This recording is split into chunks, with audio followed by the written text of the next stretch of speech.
Hello everyone, welcome to physics universe. तो आज हम लोग बहुत ही फेमस क्वेश्चन पर डिस्कस करने वाले हैं कि अगर आप किसी बॉडी को 1 कूलम चार्ज करना चाहते हैं तो आपको कितना नंबर ऑफ इलेक्ट्रॉन ट्रांसफर करना पड़ेगा। बेसिकली आपको पता होगा चार्जिंग का मतलब क्या होता है। किसी भी बॉडी को अगर चार्ज करना है तो उसमें नंबर ऑफ इलेक्ट्रॉन्स को ट्रांसफर करना होता है। या तो आप बाहर निकाल लो या अंदर डाल दो। जब अंदर डालते हैं तो निगेटिव चार्ज हो सकता है और अगर किसी बॉडी से निकाल रहे तो वो पॉजिटिव चार्ज हो सकता है। तो हमें 1 कूलम चार्ज किसी बॉडी को करना है तो कितने नंबर ऑफ इलेक्ट्रॉन्स को बाहर करना पड़ेगा। Find the number of electrons in a coulomb of charge. यानी हमारे पास एक बॉडी है, गौर से देखिएगा, इस बॉडी को हमें चार्ज करना है कितना, 1 कूलम। तो बाहर से कहीं हम इलेक्ट्रॉन इसमें डाल रहे होंगे तो नंबर ऑफ इलेक्ट्रॉन्स कितने होंगे, यही आपसे पूछा गया है।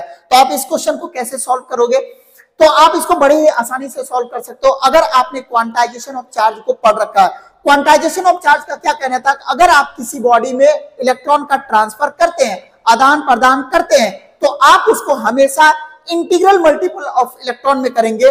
That means Q is equal to Ne के फॉर्म में आप करेंगे, है ना। यहां पर Q आपका चार्ज है, N आपका इंटीजर है, नंबर है, और E आपका क्या है, magnitude of the charge of the electron. अब आप बताओ, Q हमें पता है कितना, 1 कूलम, E हमें पता है कितना, 1.6 into 10 to the power -19 coulomb. तो क्या N का वैल्यू नहीं निकाल सकते? चलिए निकालिए, जल्दी करिए, चलिए साथ में निकालते हैं।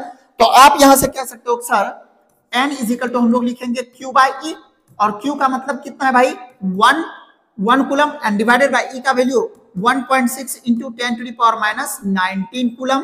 तो भाई कूलम से कूलम सबसे पहले कैंसिल कर दो।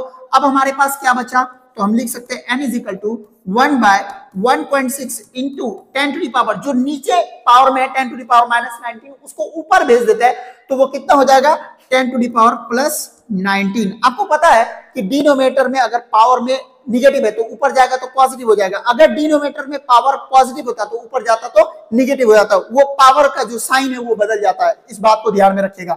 अब आप इसको सॉल्व कर लो और बात बन जाएगी। तो n इज इक्वल टू हम लोग बोल सकते हैं क्या, 1 को अगर 16 से यानी 1.6 से डिवाइड करते हैं तो उसकी वैल्यू होगी 0.625 into 10 to the power 19।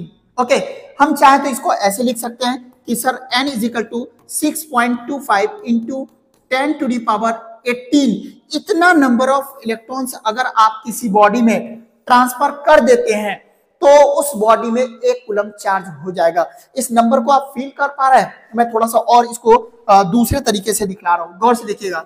n is equal to, मैं ऐसा कर सकता हूं क्या, 625 इंटू 10 टू द पावर 20 और कम हो जाएगा 16। इतना नंबर ऑफ इलेक्ट्रॉन्स आ रहा है। इसका क्या मतलब हुआ, इसको थोड़ा सा और फील कराता हूं। तो हम n इज इक्वल टू ऐसा लिख सकते हैं क्या, 625 पर कितना जीरो, 16 जीरो लगा दो, 1 2 3 4 5 6 7 8 9 10 11 12 13 14 15 16। अब आप एक बार काउंट करके देखो इसको, कितना बड़ा नंबर है। यानी कि 625 पर 16 जीरो आप लगाते हो, बिलियंस ऑफ बिलियन आ रहा है, नहीं, बहुत बड़ा नंबर आ गया। यानी अगर इतना नंबर ऑफ इलेक्ट्रॉन किसी बॉडी में आप ट्रांसफर कर देते हैं तब हम कहेंगे उस बॉडी पर एक्चुअली में हमने 1 कूलम चार्ज किया। इसलिए मैंने कहा था कि कूलम जो होता है वो बहुत बड़ा यूनिट ऑफ चार्ज होता है, बहुत बड़ा यूनिट होता है। इसलिए जब भी हम कूलम को यूज कर रहे थे कूलम्स लॉ में, तो हम चार्ज को मैक्रो में, मिली में कुछ इस तरह से लिख रहे थे ताकि वो बहुत छोटा वैल्यू आए, क्योंकि कूलम बहुत बड़ा यूनिट है। इसमें आपको जब हम ये कूलम्स लॉ वगैरह पढ़ रहे थे तो वहां पर मैंने उसको प्रूव भी कर दिया था कि 1 कूलम बराबर 3 इंटू 10 टू 9 स्टेट कूलम होता है। स्टेट कूलम या ESU वगैरह, फ्रैंकलिन वगैरह से उसको रिप्रेजेंट करते हैं, जो कि छोटा यूनिट ऑफ चार्ज है, ठीक ना। तो आपको इस बात को ध्यान में रखना है कि 1 कूलम चार्ज करने का क्या मतलब है, मतलब है कि हम नंबर ऑफ इलेक्ट्रॉन्स को ट्रांसफर कर रहे हैं। कितने नंबर ऑफ इलेक्ट्रॉन्स को, तो 625 पर कितना जीरो, 16 जीरो, ठीक ना। तो ये बड़े इंटरेस्टिंग क्वेश्चन है, इस टाइप का सवाल कई बार पूछा हुआ है। मैं थोड़ा सा आपको एक झलक इस क्वेश्चन को दिखला भी देता हूं। आप इस क्वेश्चन को गौर से देखो तो, और इस क्वेश्चन को देख करके बताओ कौन सा ऑप्शन होना चाहिए। जल्दी इस क्वेश्चन को अच्छे से देखें और मुझे बताएं कि कौन सा ऑप्शन होना चाहिए। जल्दी जल्दी जल्दी। अरे ये सॉल्व अभी कर चुका है, एम्स वगैरह में ये पूछा हुआ है, +2 वगैरह में भी इस टाइप के सवाल पूछे गए और कभी भी पूछे जा सकते हैं। कौन सा होगा, B is the correct option. यानी 6.25 into 10 to the power 18 electron, इतने नंबर ऑफ इलेक्ट्रॉन अगर किसी बॉडी में आप ट्रांसफर कर देते हो तो वो बॉडी 1 कूलम चार्ज उस बॉडी में हो जाएगा।